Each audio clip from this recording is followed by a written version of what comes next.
Yung pang Diyos ano po, on the way po kami sa Arizona at, kapag nawala po ako, ay nagsasabi din po ako kay Pastor Milo na pasalo po ako kasi mahirap din po yung ano, yung signal. Pero purihin po ang Panginoon, God is good, sabi nga po. At tayo po ay sandali pong manalangin. Hallelujah. Pa-back up din po ako ng prayer. Purihin po ang Panginoon. Heavenly Father, we praise you, O God. We magnify your name sa mga oras na to. Patuloy, Panginoon, hayaan mong maparangalan ang iyong pangalan. Hallelujah. Sa kalagitnaan po, Panginoon, ng iyong mga lingkod, Ama. Patuloy kong itinaas, Panginoon, ang sitwasyon at kalagayan, Panginoon ko, na nakikita mo sa oras na to, Ama. Alam ko, Panginoon, na ikaw ay makapangyarihan sa lahat at alam kong mabuti ka. Kaya nagpapasalamat ako, Panginoon, na ngayon pa lang ng protection mo, Panginoon, sa lahat ng hindrance na pwedeng maganap ang pinagkakatiwalaan namin, Panginoon, na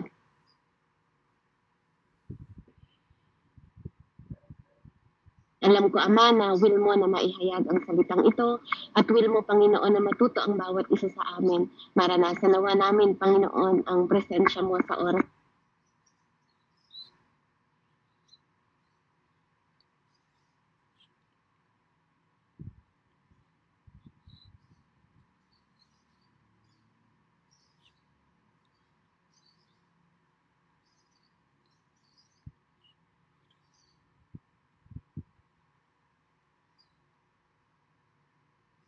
Nawawala po ba ang sound? Amen and amen. Nawawala. Opo, nawawala po ako. Naririnig ko po yung ano. Amen. So, praise God po. Muli, naririnig niyo po ulit ako. Amen po. Amen. So, praise God po. Ano, bibilisan ko na lang po para hindi po tayo maano sa signal. So, glory to God po. Dito po sa mensahe na to, dito kung kayo po naranasan ba, nagtakdiyan akong kaibigan, nasa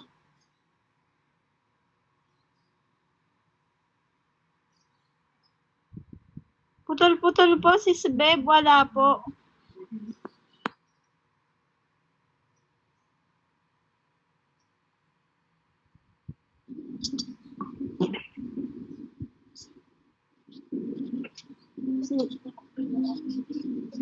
praise God po. Hallelujah.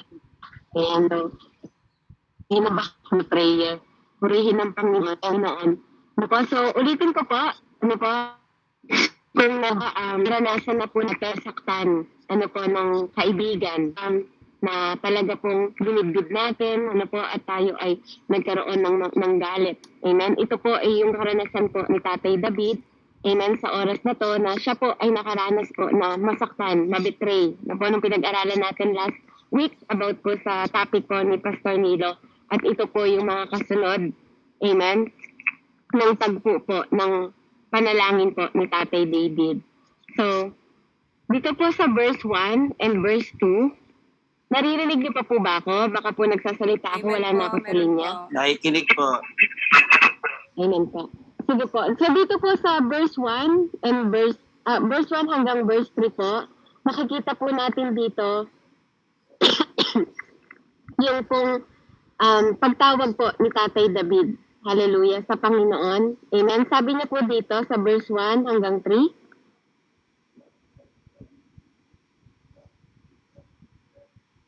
Give ear,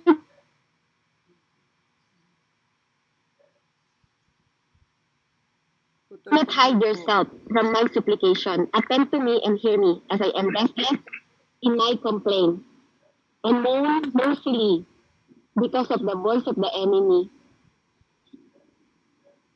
because of the oppression of the wicked, for it bring down trouble upon me, and in the wrath they hate me. So ito po sa panahon po na tayo ay naguguluhan. Amen? Dito po makikita natin when we are in trouble sa awit 55, hallelujah, pag naguguluhan po ang ating isipan, yung nakakaranas tayo ng kalituhan, katulad po ng naranasan po ni Tatay David, at mabibigat na kalagayan. Ito po yung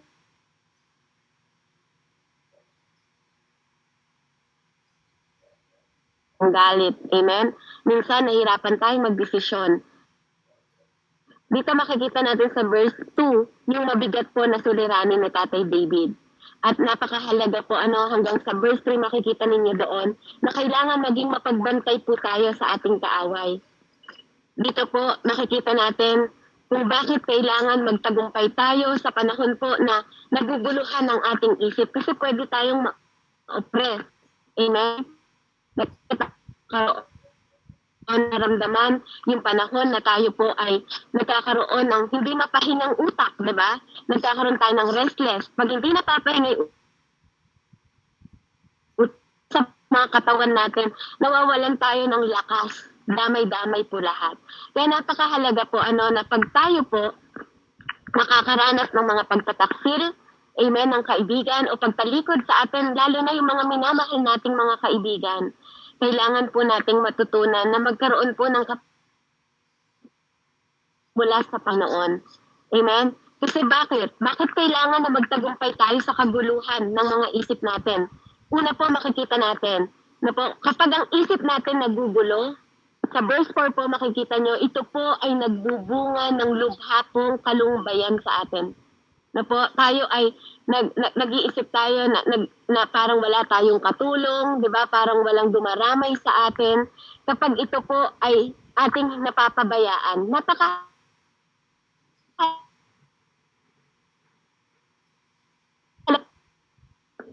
paglilingkod po, lalo na pag naguguluhan po tayo, napakahalaga din po na halimbawa ni Tatay David na ang Diyos ang una niyang sangguni. Ang Diyos ang una niyang tinatawag. Ang Diyos ang una niya po na nasaklolo sa panahon na siya ay naguguluhan. Dapat ganun din po tayo. Na po maranasan natin sa buhay natin, na alam natin kung sino ang amen, na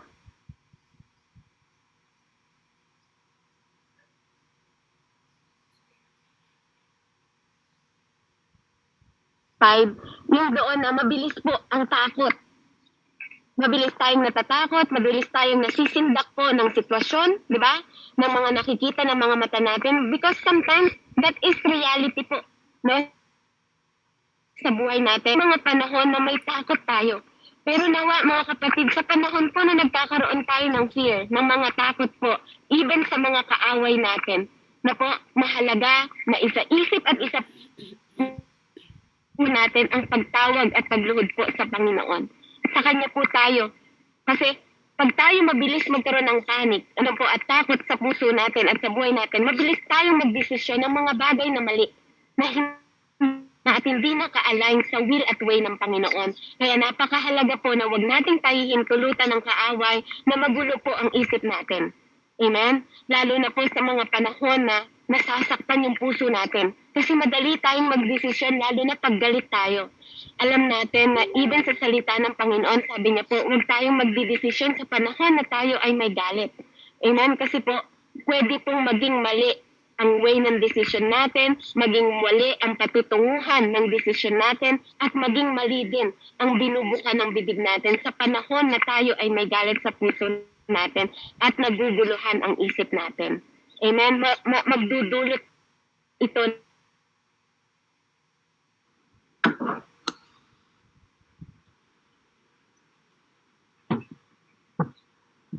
mental. It is spiritual po. May mga kaaway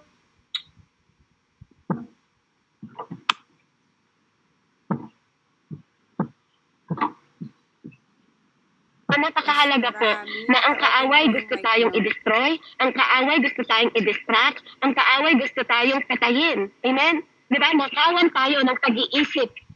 Pag-iisip po na pakatuon sa Panginoon. Kaya nga, yun din ang isang way ng kalaban na po spiritually. And even kaya gumagamit siya ng mga physical na kaaway natin para ma-disalign tayo. Amen? Sa calling natin, sa purpose natin, sa Panginoon. Kasi kapag nawala tayo sa calling at purpose natin sa Panginoon, anong pwedeng mangyari sa'yo pag nagulo ng kaaway ang isip mo, kapatid? Hindi ka makakarating sa destination mo. Amen? At ganun din po ang pinapaalala sa atin ng Panginoon. Maaaring ito ang pinagdaanan ni Tatay David nung panahon na siya ay naguguluhan ng isip at puso niya. At alam ko bawat isa sa atin din po natin yung ganitong klase. At kapag sinusunod natin ang puso natin o ang galit natin, namamali po ang ating destinasyon. Amen? Dahil napupunta tayo sa maling pagdidesisyon. Amen? Kaya napakahalaga po na maging mapagbantay tayo sa ating isip. Amen? Sa panahon po na tayo ay naguguluhan kasi pwede tayong i-oppress ng takot natin at pwede tayong i-oppress, amen, ng magulong isip natin. Kaya purihin ko ang Panginoon dahil dito tinuturuan tayo ng Diyos. No. Amen? At sa verse 6 and 8 po, makikita natin doon, saan natin hahanapin ang kanlungan. Amen? Saan po? Sa piling ng ating Diyos. Kaya nga sinasabi doon that God is our refuge. Diba? Siya po yung present every time we need help. Especially when we are in trouble. Amen? Kaya napakahalaga po na bulay-bulayan natin yung salita ng Panginoon at makita po natin na ang Diyos po ang ating tahanan. Na po siya po ang ating dapat tinatawagan at kanlungan po, no? Na sa panahon po na tayo ay meron pong nararanasan, na trouble. Amen? Sa piling ng Diyos, sa salita ng Panginoon tayo manahan para makapag-isip po tayo ng mabuti. Amen? Huwag tayong manahan sa ibang tao. Huwag tayong tumawag sa ibang tao. Huwag tayong tumawag sa mga, huwag muna nating tawagin ng ibang tao. Sa Diyos po muna tayo tumawag. Amen? Sa Kanya po tayo umasa. Kaya dito sa verse 9 and 11, makikita nyo doon, sabi niya, kailangan po umaasa tayo sa magagawa ng Diyos. Sabi nga, mapalad ang tao na nagtitiwala sa Panginoon. Hindi ka lang dapat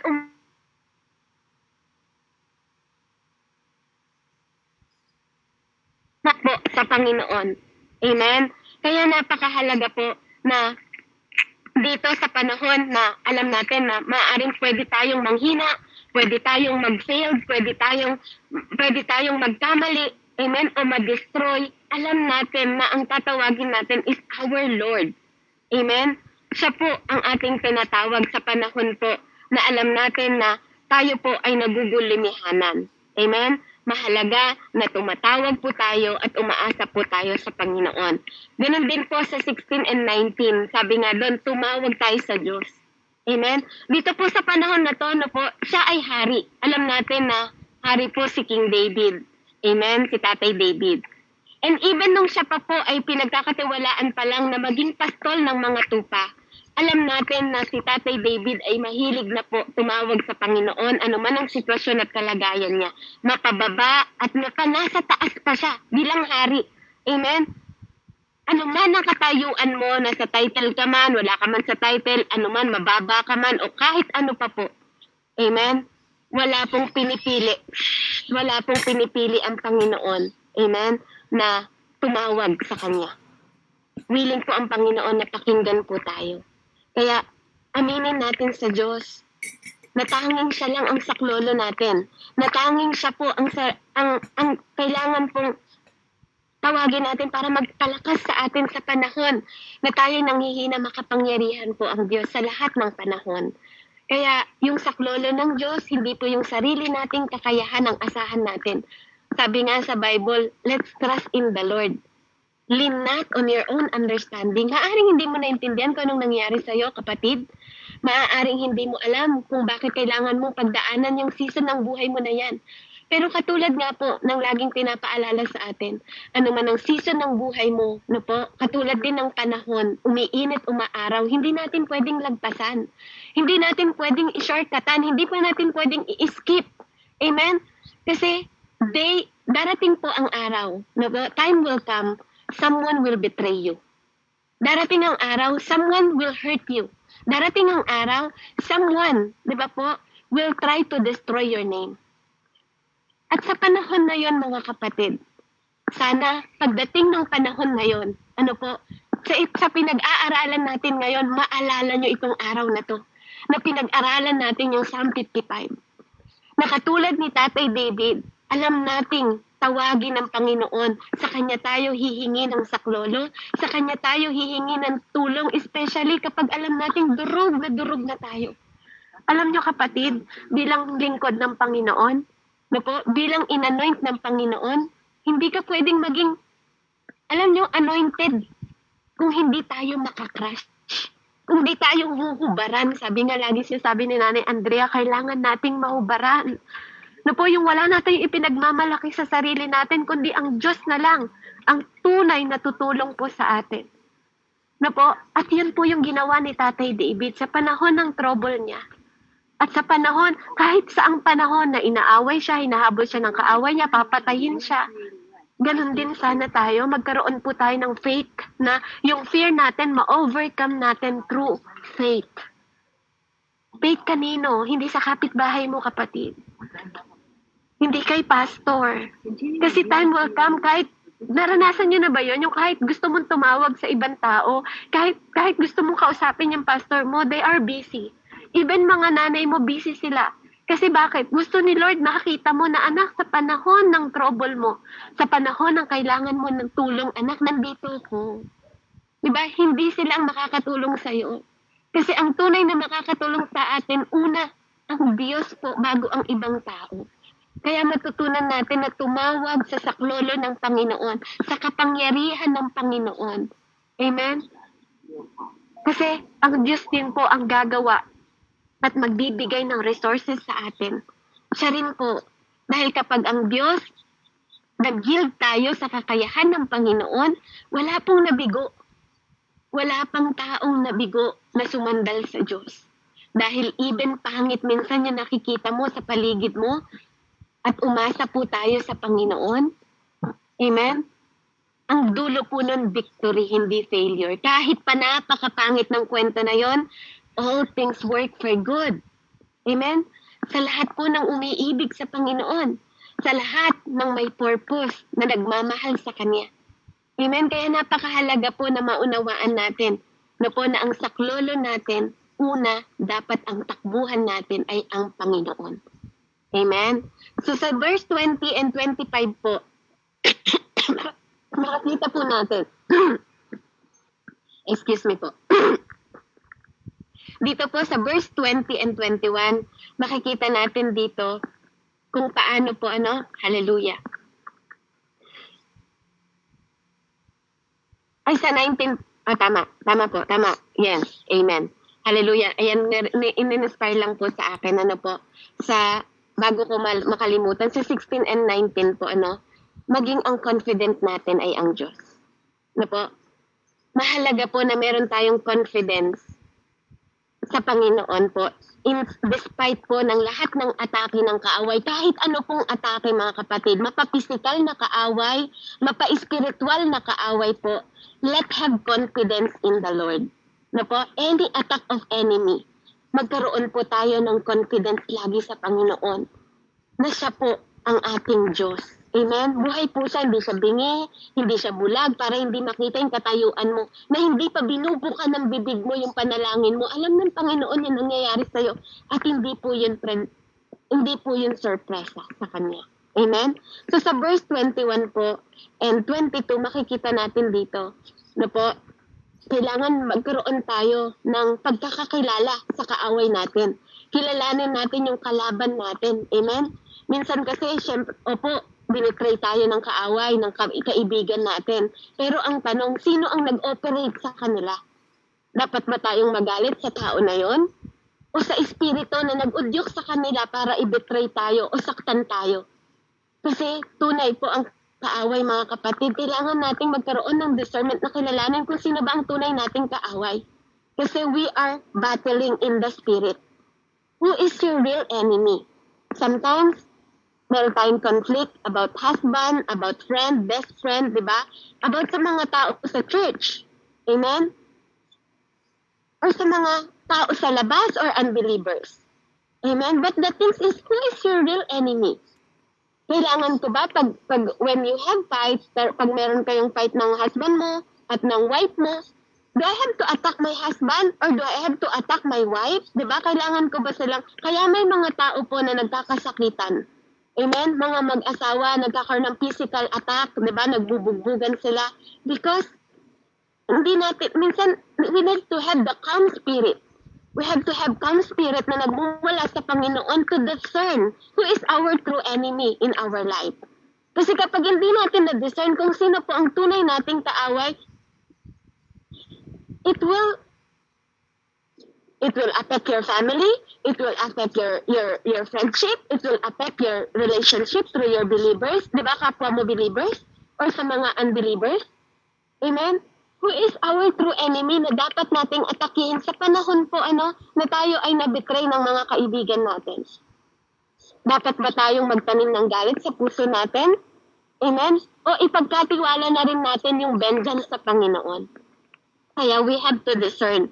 Sa panahon po na naguguluhan tayo, ilagak natin lahat kay Yahweh. Ang lahat. At manalig tayo sa Kanya lamang. Amen? Siya po ang aalalay sa atin. Siya po ang magtatanggol sa atin. Sabi nga ng Lord, the vengeance is mine. Amen? Ano man po ang tinan ng mga tao sa atin. Kung sila ay nagtanim ng pagbibetray sa atin, dahil din po ang kalangaranan. And it's not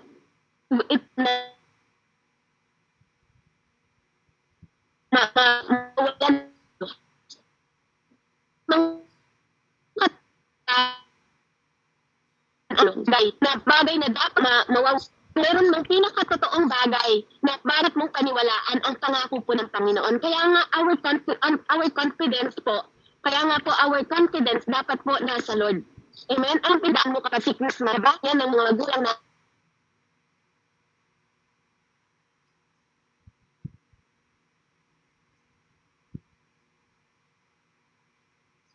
mga magulang natin, kaibigan natin, asawa natin, o emosyonal. Ang pananakit ko sa atin, physical man o emosyonal, know where to yield. Know who to run. Diba? Alam natin dapat kung sino yung tatakbuhan natin. Alam natin dapat kung sino yung lalapitan natin. Nagdidiscern dapat natin kung sino yung kaaway natin para alam natin, diba po, ma-speak sa Panginoon. Diba? Kung ano. Amen? Yung kung dapat, yung tamang panalangin na ipanalangin natin. Kasi sabi nga, love your enemy. Sabi din ng salita ng Panginoon. So, kailangan ba ipanalangin ko yung nag-betray sa akin na mapahamak din sila? Or mas mabuting ibigay ko na lang, di ba? Yung pagganti sa kamay ng Panginoon. Kasi mas alam niyang turuan ako. Di ba? Mas alam niyang ituwid ako. Mas alam niyang ipagtanggol ako sa tamang way na hindi ako nagkasala sa kanyang mga mata. Amen? Kaya purihin ko ang Panginoon sa mensahe po na to. Bilang testimony po, I experience everything. Na-experience ko kung bakit sometimes naranasan ko magkaroon ng trust issue. Kasi wala akong mapagkatiwalaang tao. Amen? Even yung mga taong minamahal ko, nasasaktan ako. Pero naranasan ko din sa buhay ko po na tumakbo lagi sa Panginoon kung bakit ko pinagtatagumpayan lahat. Kaya, na-bless lang ako kasi bakit ito yung natutok sa akin? Parang kailan lang po. Na po, yung 10 years na, almost 15 years po na kaibigan ko. Best friend ko, tinuring kong kapatid, pamilya. Alam niyo, siya yung nagbe-betray sa akin. Siya yung naninira sa akin sa ibang tao. Na po, at hindi ko yun ina-expect. Kaya, pinagpasa Diyos ko po lahat. Na po, pinagpasa Diyos ko sa lahat po ng mga bagay, kaya kung bakit patuloy akong nakakapagpatuloy sa Panginoon. Kasi pinapaubaya ko po sa Panginoon yung lahat ng pagganti. Amen? Sabi nga, kung madumi ang puso natin, di ba, madumi din yung lalabas sa bibig natin. Pero kung punong-puno tayo ng pagmamahal ng Panginoon, ano man yung bagay na ginagawa nila sa atin, magpapatuloy tayo kasi po, alam natin na walang kapangyarihan ng kaaway sa buhay natin. Ang kaaway po nasa ilalim lang ng talampakan natin. Binibigyan mo lang ng kapangyarihan ng kaaway kapag nakikinig ka. Halimbawa, sinaktan ka ng asawa mo, pabalik-balik ka sa past, di ba? That is the oppression of ng kaaway sa isip mo. Past is past. Amen? Hindi po tayo nabubuhay to our past. Mahalaga din po na burahin natin sa isip natin yon. Amen? Para magkaroon tayo ng standard na pagpapatawad sa mga tao na nagkasala sa atin. Yes, binibigyan tayo ng utak ng Panginoon, ng isip ng Panginoon, ng knowledge at wisdom niya at understanding para alam din natin kung sino yung mga taong pagkakatiwalaan natin at patuloy nating sasamahan. Kaya napakahalaga po ng wisdom, understanding, at knowledge na nagmumula sa Panginoon kung bakit tayo nandito sa fellowship na to at nagbubulay-bulay na salita ng Panginoon. Dahil one day, kapatid, tandaan niyo po itong sinabi ko, one day, yung mga loved ones mo pa ang magbe-betray sa'yo. At sa panahon na yon, tandaan mo itong Psalm 55 na to. Let's have confidence sa Panginoon. Ibigay po natin, isurrender natin sa Panginoon ang pagganti. Amen? At magtiwala tayo sa Panginoon dahil naniniwala po ako kung paano pong pinagtagumpay ni Tatay David, ni Father God, si Tatay David. Ganun din po ang katagumpayan natin kung matututunan natin ang prinsipyo ng Panginoon, ang principle ng Panginoon. Nasabi nga ng Panginoon sa Psalm 91, lagi natin dinideclare, the Lord says, sabi niya, I will rescue those who love me. I will protect those who trust in my name. When they call on me, I will answer. I will be with them in trouble. I will rescue and honor them. I will give them life and give them my salvation. Kapatid, nung tayo po ay tumawag sa Panginoon, God gave us salvation. Pero yung calling and purpose natin, sa panahon na may taong nagbe-betray sa atin, sana makita yung bunga ng banal na spirito sa atin. At yun po ang maging protection natin, yung calling and purpose natin, ang maging daan po para sa destination natin and victory natin. Dahil nakapagtagumpay na po ang Panginoon, sabi niya. No po? At napatunayan na to sa atin. Dahil kung hindi nabuhay muli ang Panginoon, wala pong Kristiyano sa atin ngayon. Walang maglilingkod sa atin ngayon. Sa kabila ng betrayal na naranasan ng ating modelo. Sa kabila po ng pananakit nila, physical, emotional, spiritual. Amen? Hindi po nagpa-apekto ang Panginoon. Palaging ang pagtawag din niya ay laging Ama ko, Ama ko. Amen? Tulungan mo ako. Diba? Alam niya kung sino yung tatawagin niya. Amen? At sana sa panahon na maranasan natin na may taong mag-betray sa atin at manakit sa atin, physical man o spiritual, alam natin kung sino ang kaaway natin at alam natin kung sino ang refuge at takbuhan natin. Purihin po ang Panginoon, and to God be all the glory. Tayo po'y magpasalamat sa Diyos. Maraming salamat, Ama, for you are our confident. Ikaw po ang aming confidensyan sa Panginoon na sinasandala namin sa panahon, Panginoon Lord. Anuman ang aming pinagdadaanan, Ama, you are our refuge. Sa panahon na nadadapa kami, you are our help. You are our Redeemer, Father God. Salamat po sa bagong buhay na to na tinuturuan mo kami kung paanong lumakad, Panginoon, sa mundo. Kung sino ang tunay na kaaway at kalaban namin, Ama. At salamat sa tulong mo. Salamat sa puso mo na pinapalitan ng puso namin na tinuturuan ang isip namin na matransform, Panginoon, through your will and through your way, O God. Maraming salamat that you call us. Hindi iba ang tumawag sa amin. Maraming salamat, Panginoon, for you choose us. Hindi kami ang pumili sa sarili namin. Maraming salamat for your leading us, Panginoon, and you will direct us and guide us through our destination, Panginoon, sa piling mo, Ama. At sa panahon na tinutuntun namin ang way papunta sa iyo at papunta sa iyong kaharian, Ama, maranasan din namin, Panginoon, na ang iyong mga salita ang maging ilaw at lampara namin upang makapagtagumpay po kami sa mundong ito na punong-puno ng kaguluhan. Ama, ikaw po, Panginoon, ang maging greatest light at gamitin mo kaming maging ilaw at asin sa mundong ito at malakaran namin ito ng punong-puno, Panginoon, ng pagtitiwala, punong-puno ng pananampalataya over fear, Father God. In the mighty name and powerful name, Jesus, I pray. Amen and amen. Glory to God po and God bless po sa bawat isa.